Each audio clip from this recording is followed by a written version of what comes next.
Video kali ini saya nak tunjukkan kepada anda cara nak tahu opening price, target opening price bagi sesuatu IPO saham baru.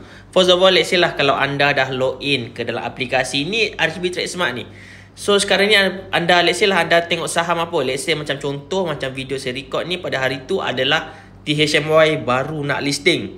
Okay, let's say you search THMY, you tekan, and then dekat sini adalah saham IPO THMY. Anda lihat, anda boleh scroll swipe ke kiri, daripada kanan ke kiri. Anda boleh nampak satu yang dipanggil sebagai TOCP. TOCP ni adalah target opening closing price. Kalau waktu pagi, target opening price. So dekat sini anda boleh lihat 71 sen kemungkinan ianya akan dibuka.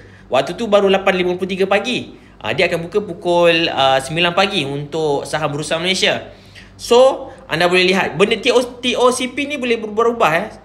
Dia sampai ke 8.59, lebih kurang. Waktu tu dah memang quite fix lah untuk harga. Dekat paparan ni anda boleh lihat, anda boleh lihat reference price ni adalah harga IPO.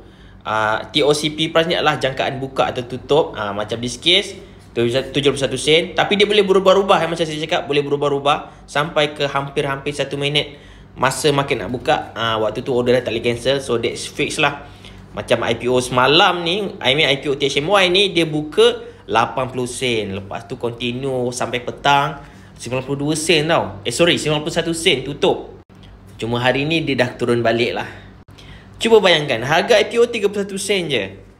Dibuka THMY sesi pertama, hari pertama 80 sen. Dah lebih sekali ganda. 150 something % keuntungan. So apa lagi yang anda tunggu kan? Cuma untuk saham THMY ni, dia tutup untuk hari tu adalah pada 91 sen. Not bad. Satu prestasi IPO yang menarik untuk tahun ini. Let's say lah kalau anda nak jual macam mana. Contohlah kalau let's say anda nak jual, actually dekat bahagian bawah tapi tak nampak. Bawah ada nampak button sell atau buy. Anda tekan je sell button. Nanti anda akan nampak interface ni.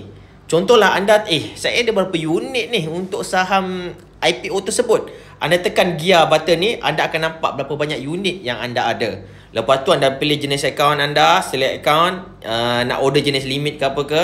Quantity masukkan berapa, let's say macam anda ada 1000 unit, contoh.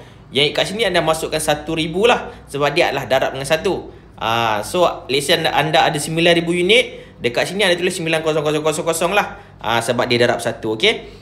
Price masukkan harga berapa. Contohlah, let's say lah harga IPO tu dijangka buka kepada 80 sen. Anda bolehlah nak queue berapa dulu, queue 80 sen pun boleh. Anda nak queue, depends berapa harga yang anda nak queue tersebut, nak parking. Nak parking jual sebelum market buka pun boleh. Dia bergantung pada strategi masing-masing. Cuma kalau dah ada premium tu, bolehlah cari-cari pintu untuk keluar. Okay, semoga bermanfaat. Anda boleh tahu dia nak buka harga berapa dengan tonton video ni.